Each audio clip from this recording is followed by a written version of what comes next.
Bismillah. The Jigsaw Theory. Sometimes when you're playing, having fun,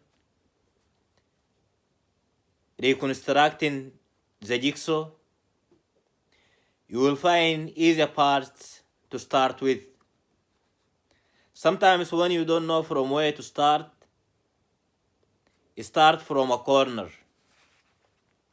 That is the easiest way to start, as by starting by the corners, you begin to construct. Then you will find similar pieces in between and in the middle.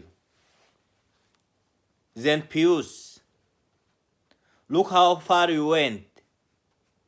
Is what in the jigsaw became clear? Probably you will know by then. Then put all the rest of the pieces together. Look at the jigsaw. Then look at the pieces. Change their positions. When they match, attach them to the jigsaw. Then without realizing, you will find yourself solve the jigsaw. Then you will love the jigsaw. Thank you.